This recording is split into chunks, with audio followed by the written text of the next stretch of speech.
Hi, I am Senator Cameron Bartolotta, and welcome to Focus on the 46th. Today, we're doing a very, very fun episode, and it's something very near and dear to my heart. It's all about winemaking and some wonderful wineries in the 46th district. I myself, my family has been making homemade wine for over 20 years. It's a wonderful way to get family together and really share a tradition.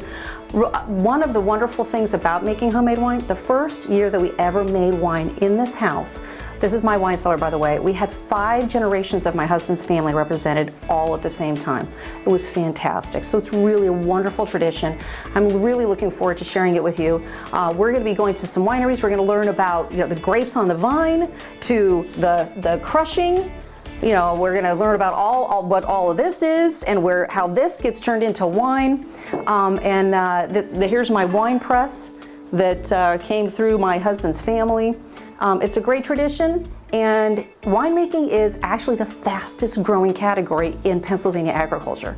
So this is going to be a great opportunity for you to learn a lot about it and for us to try some wonderful wine. Thanks for joining me.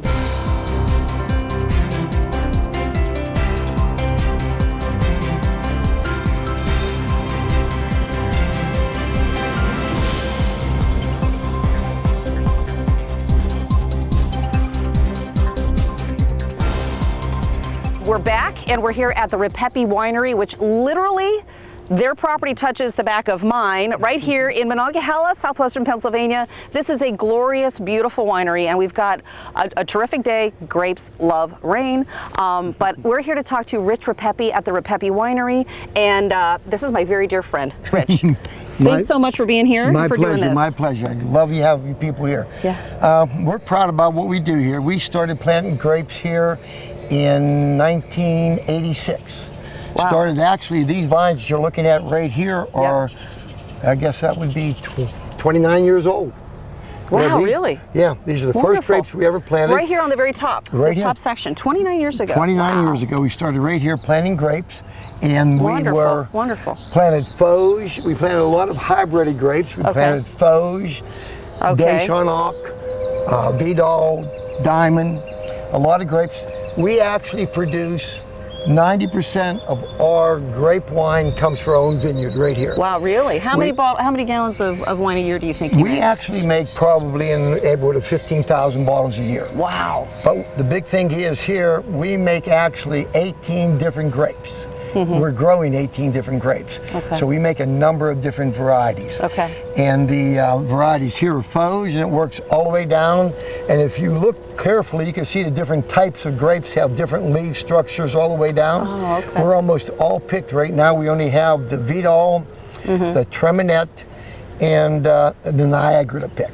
Okay, so explain to some people too, because a lot of people don't understand that the name of the grape is really the name of the wine. Right. We do a varietal, we do some blending. Most of all our wines are varietal. In other words, if we say it's Niagara, it's 100% Niagara. Foge is 100% Foge. We do that in essence to let people know that there's 14,000 different grapes in the world, and then this is just 18 of them. Jeez Louise. And you need a lot more ground if you wanted more. We actually, it looks, it's awesome, but there's a lot of work involved in keeping a vineyard. We have about 10,000 grapes here, and it takes a lot of work to keep it up. Yeah, speaking of that, we hear this noise in the background. Can you hear the bird noise? So explain to us what that is. Well, growing, any farmer has the same problem, whether it's corn or apples or pears or grapes.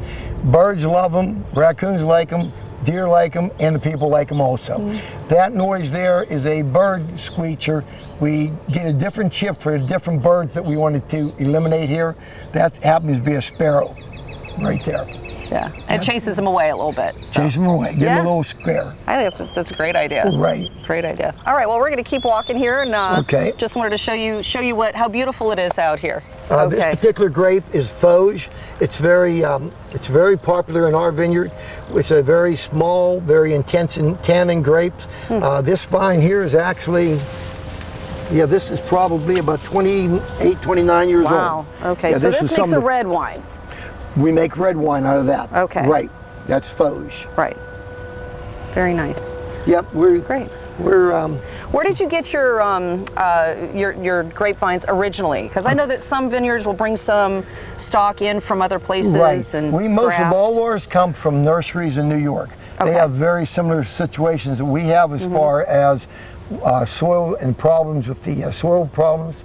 So most of ours come, now we do get some from California where they graft onto a rootstock, which is called 3309. They graft another grape on top of that rootstock, which is very good for our soil. Okay, so what about the soil here in Pennsylvania makes for good grapes, for wines?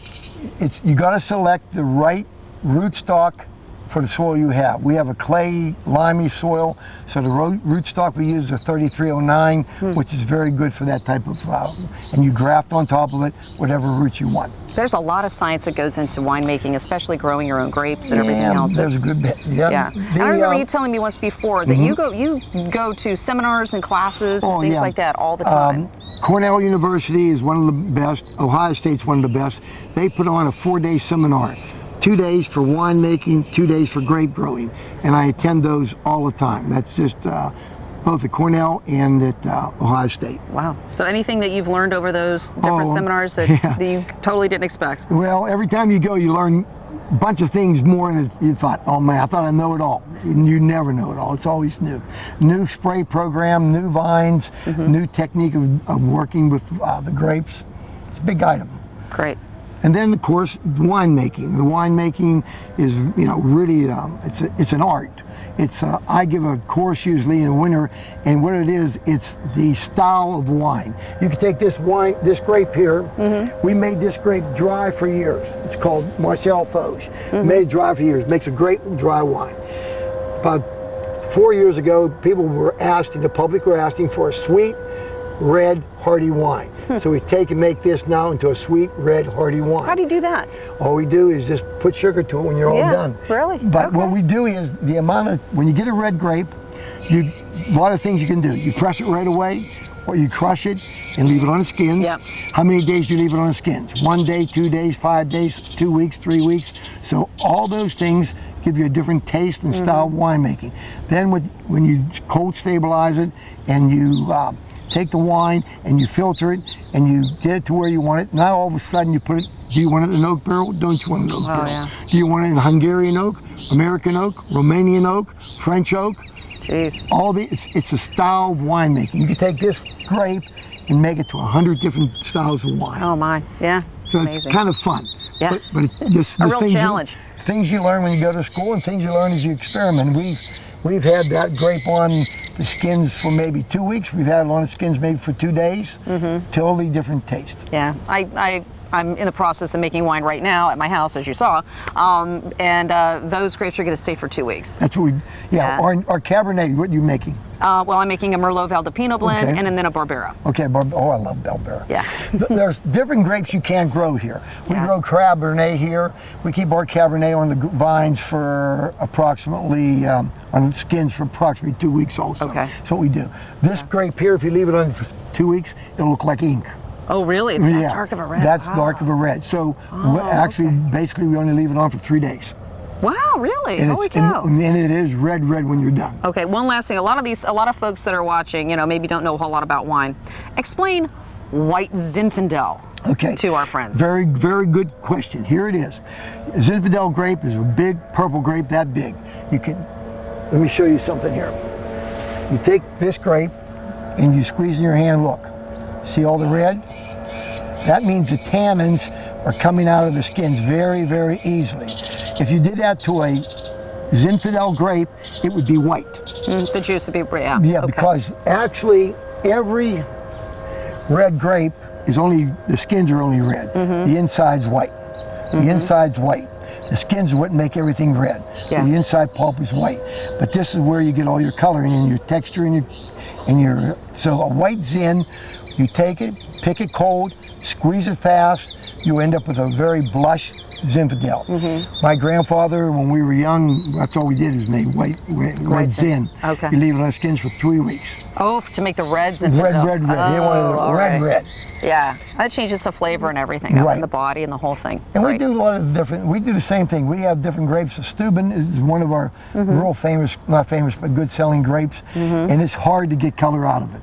We have to leave it on the skins almost for 2.5 weeks, and still only gets to almost a blush. Really? Yeah. See, all these things that people just don't understand. You know, like you said, you have 18 different varietals here, but you could make hundreds of different sorts of wines depending on how long you leave them, you know, in the skins and what kind of oak you put it in.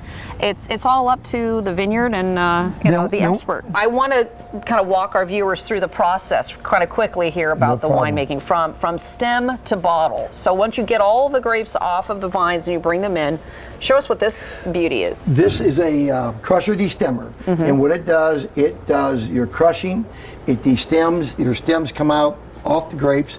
This is the start of the process, which I call style of winemaking. Okay, from here you could take and pump it into a press, and we do our hydraulic press, which has a bladder in here that can do the pressing. So in other words, what we get out of here, all this does is just gently, it pops the grapes. Pops the grapes. And takes the stems, leaves, and everything off. Pumps them into here. All right. Once we pump them into here, if it's a white grape, we'll pump it into here and we'll squeeze it, take the juice off immediately. From the juice, we'll go right to our yeast. There's another thing, there's a lot of different yeast in the world. Every different yeast gives you a little different taste. Very important, the different yeast you use. We've used 6 different yeast here.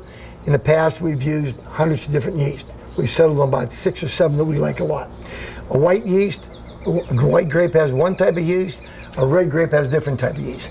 Now, if you want to make a red wine, like I said before, the red part's the skin. So what you have to do then, you will take the white grapes go right in here immediately, and this bladder inflates and pushes all those grapes against the slats.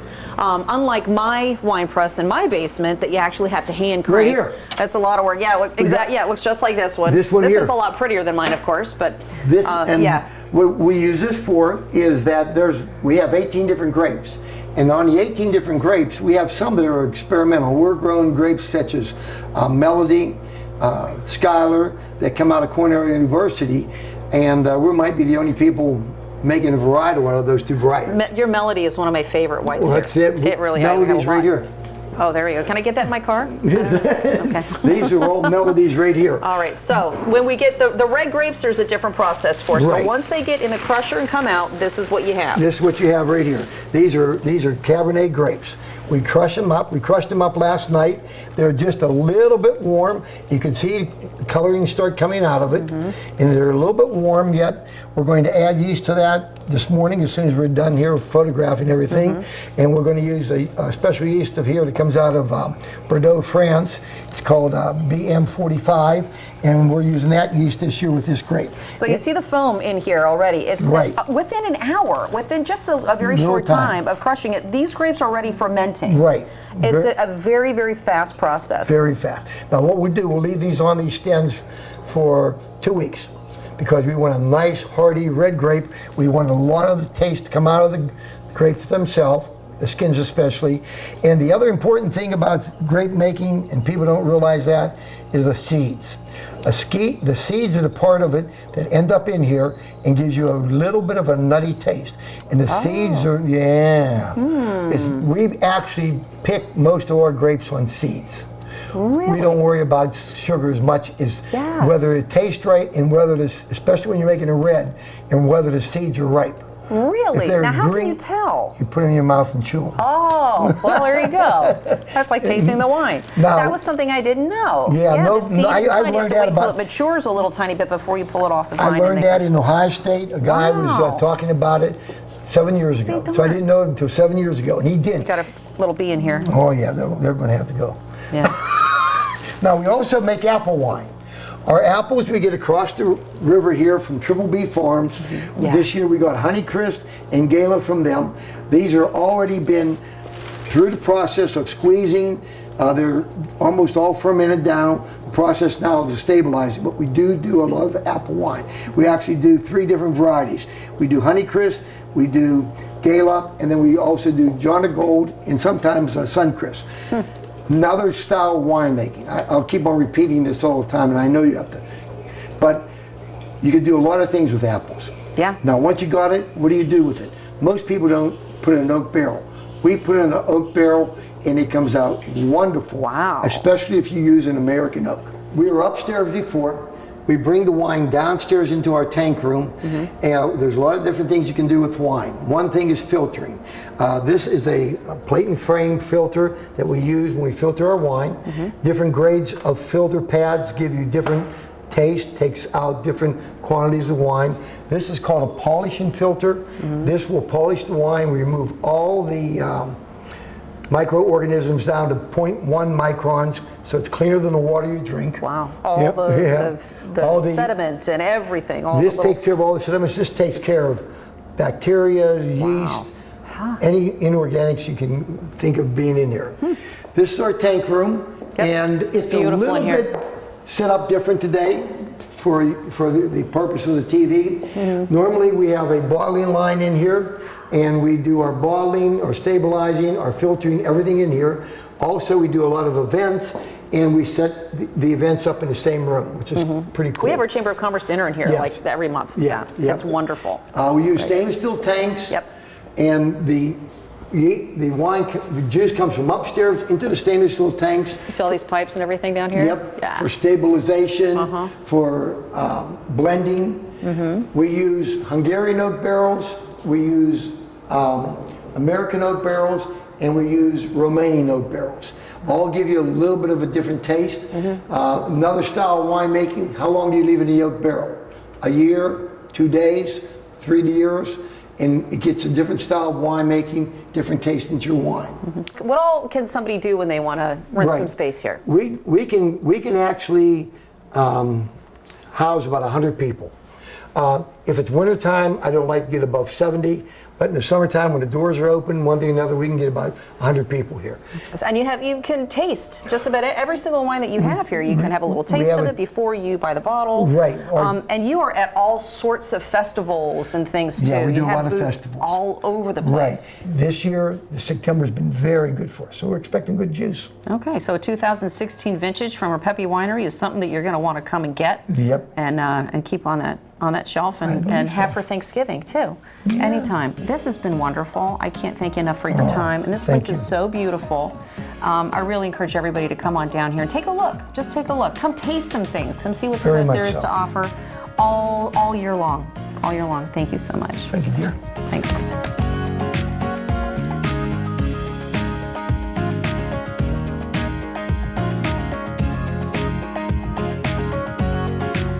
Hello, I'm John Burgess. I'm Angela Burgess. And we're the owners of the Washington Winery. We got into winemaking about 10 years ago as home winemakers, hobbyists. About 2.5 years ago, we thought we'd take it to the next level. We decided to open up our own winery here in downtown Washington. We're an urban winery, so we get our grapes from California and we make everything right here in Washington. So let me show you our winery/tasting room. We have some seating for everybody. You can come and have a glass of wine on Thursdays, Fridays, and Saturdays. We have wine slushies, so you can come and enjoy in the summer months a nice cold wine slushie. In the winter months, we warm it up a little bit with our apples and spices in the fall and our spiced Merlot in the winter. Put that in a crock pot. It makes the room smell like fall or Christmas. We have a wide variety of wines. Some of our dry reds include our signature red, Washington Red. It's a Cabernet Zinfandel blend. It's very, very popular. And our signature white is Washington White. That's a Chardonnay Riesling blend. Some of you might think that's a little bit of a different blend, but we like to do things a little bit different here in our urban winery in downtown Washington. We also partner with a lot of different organizations and businesses in the city. We work very closely with the upper crust. Some of the organizations we belong to are the Washington County Chamber of Commerce. We work with the Bradford House, which is just across the street from us, as well as the Historical Society and the Lemoyne House, which is across the other street from us as well.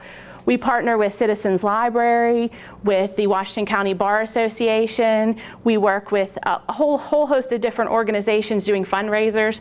For example, Feed My Starving Children has done a fundraiser here. Big Brothers and Big Sisters have one coming up next month. We also do a lot of fun activities like paint and sips. We partner with Off the Wall Arts from Charleroi. We have some accessories for you to purchase with your wine. We like to showcase some of our local people. We have local honey. We have accessories made by other local people. Another feature of our winery is we do sell everything you need to make your own wine. And so we have a whole assortment of corks and yeasts, sanitizers, filter pads, everything you need as well to pretty up your bottles. So shrink wraps that go over the top, different colors, different kinds of labels, and then all the additives you're going to need to adjust your acidity and pH and clarify all of your wines. And then finally, down through here, we have a whole assortment of wine kits that range in price to hit every budget, but they go from dry reds to some of the sweet whites, as well as into some fruit wines. And we also have some fruit concentrates that you can use to make 5 gallons of wine at a time. And we also do put together custom baskets for people. So if you're looking for something for a gift or a charity, we will typically put these together to meet your budget. We do wine tastings every day while we're open. So during the hours of 11 to 6 of Tuesday through Friday and 10 to 5 on Saturday. If you come in, you get yourself a tasting and you find a wine that you like, you're more than welcome to order some food from one of the local restaurants and have it delivered. And you can come in and sit at any one of our tables and eat your lunch or your dinner as well. The restaurant across the street is called the Upper Crust, and it is a bring your own bottle. So if you want to come over here and get a bottle of wine and go over there and eat some food, you're more than welcome to do that as well. As an urban winery, we do get our grapes from other people that grow them for us. Now with that, it gives us the opportunity to pick the finest and best quality grapes that are out there. And my background being as a chemical engineer, if I start with the best product, I can give you something that's even better on the back end. And so if you come down, we do have a very high quality wine.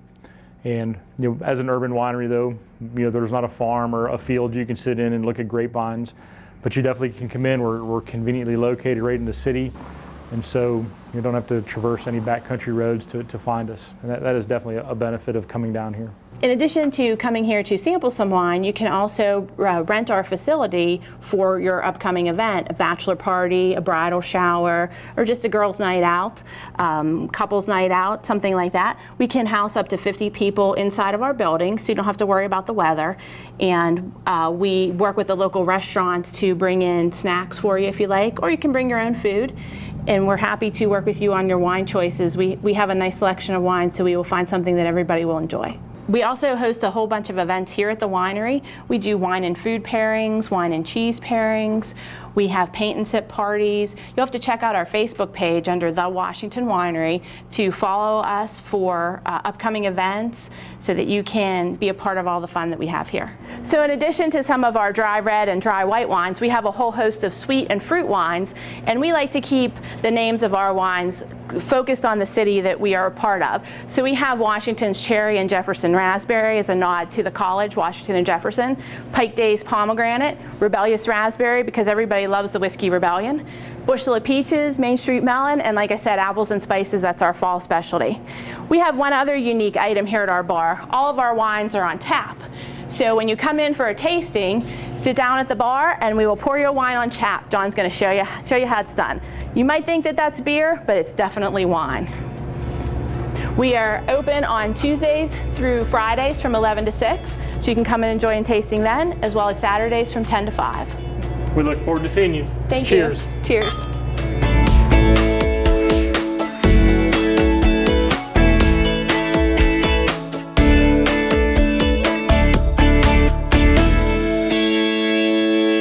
Folks, we are in 84, Pennsylvania, which is really close to where I live. We are here with John and Dot of J&D Wine Cellars and Vineyard. So we're gonna introduce John here, if you'll come in. Here's John and your lovely wife, Dot. So we're gonna find out more about this great place right here and all the things that you offer. How long have you been in the winemaking business, and how did you get started? We've been making wine for about 4 years. We've been making wine for about 12 years. So the winery, we've been open for about 4 years. Okay, great. So, And it's just in the past year that we added on this new building. And this is an amazing building. You're going to love this place. It is so quaint. But the vineyard here, how many different varietals do you grow here? Each row is a different variety. This was our test vineyard to figure out what grapes grow best around here. Okay. We have several American grapes: Concord, Niagara, Catawba, Isabella, and then we go into some French hybrids like Vignoles, Vidal Blanc, Sèvres Blanc, Duchesnac. The French hybrids are a little more cold sensitive. We lost about 50% of our French hybrids those 2 winters. We've been trying to nurse them back, but we're just probably going to have to pull them out and go with one of the better varieties that grow a little better. Oh my. So we're looking to do that this spring. Okay. Yeah, How long can you grow? How long can you get grapes from one grapevine? Well, the first row here, they're about 10 years old. Oh, okay. And then, working their way down, we get into like the last row down there is probably about 5 years old.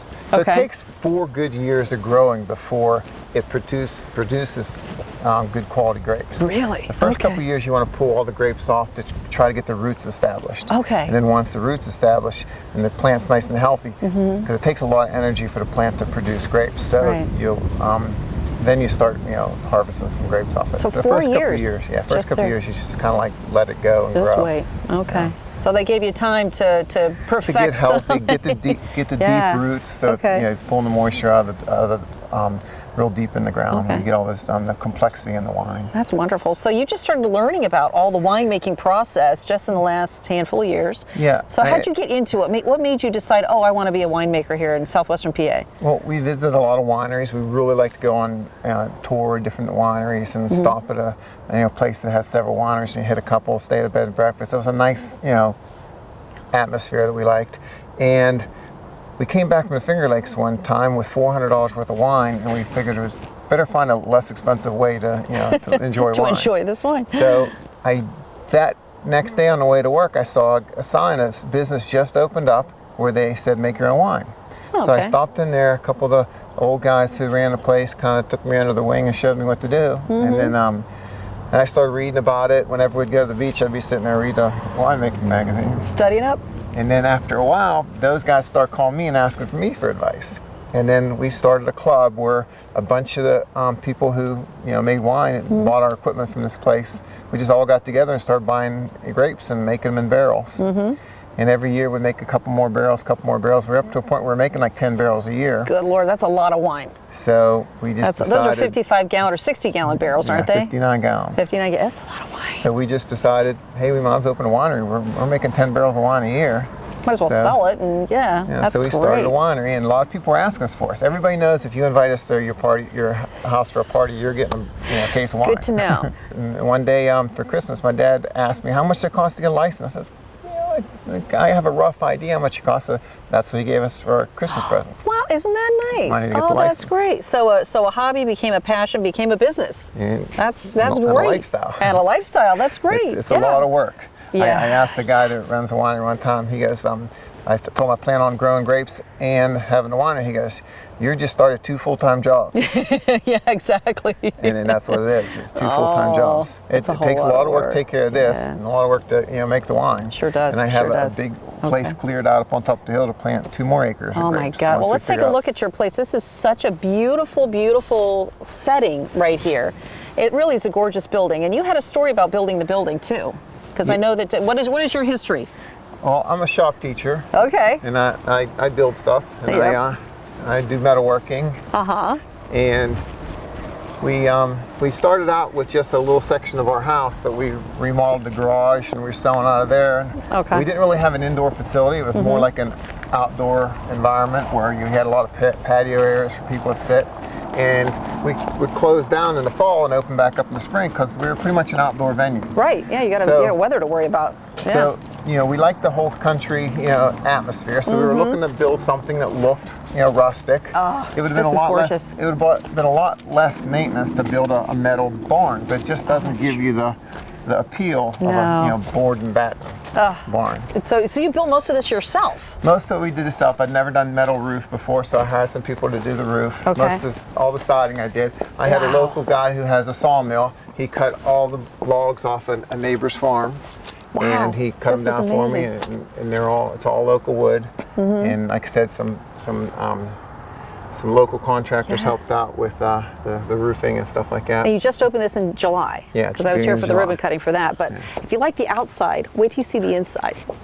So we're inside now, and this place is absolutely spectacular. The smell of the wood stain and the wine and everything, it's really, really a wonderful place to stop. And as a matter of fact, we've got a couple customers here that are here for a wine tasting. I just wanted to kind of, jump in and say hello. Hi, how are you? I'm Sarah Bartolotta. I'm Sarah. Hi, Sarah, and you're? Adam. Hi, Adam. I don't want to interfere too much. But, you're fine. So what brought you here to the winery? We're just traveling to Maryland from Ohio and wanted to stop at wineries on our way. That's so we looked it up, fantastic. and there was a lot of good ones in Pennsylvania to try out. Great, and this is really off the beaten path. Yeah. But it's really wonderful. I mean, it's just such a great place to stop and relax and, enjoy the wine. So how many have you tried? Just 2 so far. We're still on the dry reds, and they're both very good. Oh, very good. Yes. Okay, so you were telling me about the wine trail. This might be something some of the viewers have no idea that we actually have here in Pennsylvania.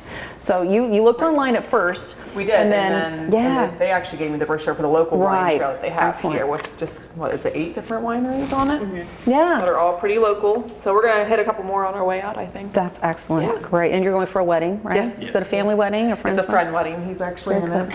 Oh, really? Ah, very good. Well, maybe you need to bring him a bottle of wine from Probably J.D. will. Cellars. Great. Well, thanks for letting me stop you Of for course, a second. of course. Enjoy your tasting. Thank you. And thanks for sharing. Thanks, guys. So this is really a spectacular place just to come and spend an afternoon. There is a gorgeous deck on the back that we're going to show you in just a few minutes. But tell me a little bit about all of the wonderful things that everybody can see and hear, the tastings that you have.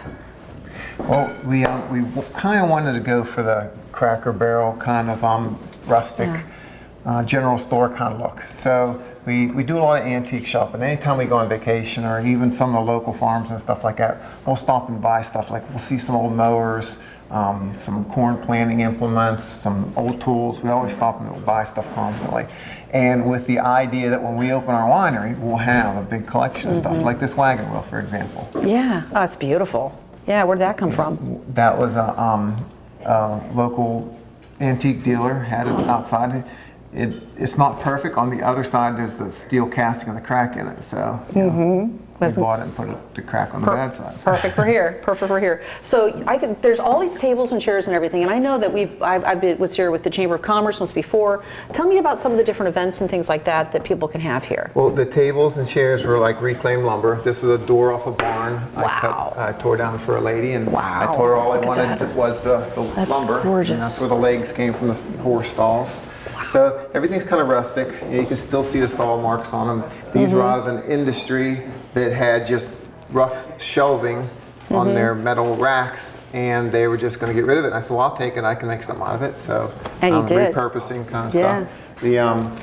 The counter right here was my fence in front of the property that we took down, so you can still see all the saw marks on it. Oh my gosh. And that's really amazing. We have seating for about 30, 35 people inside of here. Okay. So we'll have a lot of like clubs stop in. Like the BMW Car Club was here just recently, and they had a little meeting here, and they look for some place to go every other month, like a destination place. So they've been coming here for the past 4 years. That's great. We have a book club that comes here and meets. I never see them reading anything. I see them drinking a lot. They're drinking wine. I never really see them reading anything. We have a lot of financial planners bring their clients here to kind of like give them like an evening out, like a date night. We get a lot of stuff like that. Very nice. So you're not a restaurant. You don't serve food, but people can bring an indoor picnic, if you will, or even on the patio. Bring your own wonderful lunch and just sit and taste the wines, and buy a bottle and enjoy a whole afternoon out here. It's really, really great. Yeah, we let people bring their own food in, but we do have some caterers who come and deal with us. Like right down the road, Springhouse. Yes. They cater here a lot. Danny Jr.'s is another restaurant nearby. They'll deliver right to the patio. We have their menu that you place an order and they'll deliver it right here. Wow, that's amazing. So we cooperate with all our neighbors in the area and stuff like that. We have a lot of other products, like a local guy that I don't want to say grows his own honey, but collects honey. We sell his product, his honey. We have another lady who makes soups in a bag. You just add water and cook it, and we sell her stuff. There's a goat farm that we sell their hand creams, their goat milk hand creams. Oh, wow, okay. So we like to, kind of keep all the neighboring businesses, local business support them. Helping out other local businesses. And then That's in turn, like some businesses support us too, like the Countryside Deli in Washington with the new wine laws just started carrying our wine at their grocery store. Thanks for your vote. Yes. So it's really making a big change here in southwestern Pennsylvania. All of these wonderful family-owned, family businesses. Yeah, I mean, this is really a wonderful place to come and just sit and relax and enjoy the scenery. Support local businesses. Other small businesses in the area. Yeah, we don't have employees, so it's not like we're have a big staff here. But we support a lot of other local businesses and help them out, and in turn, they help out us also. A lot of the farmers market customers that we deal with at farmers markets, they also we carry their stuff. Whenever they're having an event, they'll say, "Hey, you want to get some wine? Stop on here." And we support all each other through the farmers markets and stuff. That's great. Well, I'd love to look at some more of your place. Okay, let's head out and look on the back deck there. Perfect. Wow. Oh, fantastic view out here. Nice deck. Very good. So when did you this was built with a whole This was new finished building. about a week before we had our grand opening, so we just got it done. There's going to be a roof over top of it, but I was working on the landscaping all summer, so that'll be a fall project. Right. There'll be a roof over top of it, so it'll be all covered back here. Oh, okay. So right now we put a couple temporary little shelters up. Sure. So we have room for about 16 up here, and then we have a seating area down here where we can fit about another 16, and down by the creek there's a little fire pit and a little seating area down there. It's a little stream that goes through, little waterfall right behind the chairs over there. And you said how many acres do you have? We have 16 and a half acres. Okay. It's not a real wide property, but it's real deep. The property goes way up over top the hill and over the other side. Okay. So there's a lot of room up there. So like I said, we're working our way up into there. We have a big area cleared out up there where we want to put a couple more acres of grapes. Okay. Our house is up there also. Oh, all right. And that's where our store used to be before we built this one down there. Oh, okay. So like I said, we had a big outdoor seating area. So we have a lot of stone patios and rustic walls. We have a big tent that holds about 40, 50 people in there. Just up the hill here. Just right up, just out of great. view. If the leaves would fall, you'd be able to see it. Okay, that'll happen And pretty real soon. rustic. We have a cute little outdoor bathroom that looks like a big outhouse. Yeah. And people always not come really and say, "Don't let my husband go in there," He'll want one at home. Great. because once he finds out you have ceramic tile in your outhouse, he'll be upset. Well, you guys have so much to offer here, and it's just, you just keep doing more and more and more new things. So I really encourage everybody watching, please take some time. It's something that's a very inexpensive but wonderful weekend that you can enjoy a lot of these different wineries here in southwestern Pennsylvania. I encourage you to get this flyer. We're going to put a link to it on my website, but in it will give you the whole trail of 8 different wineries. There's us right here, but 8 different wineries that you can enjoy and see, and just really make a wonderful weekend. You don't have to go to Northern California and the wine country. We got a wine country right here with a lot of really great folks. So thanks for joining me on Focus on the 46, and come back again next time.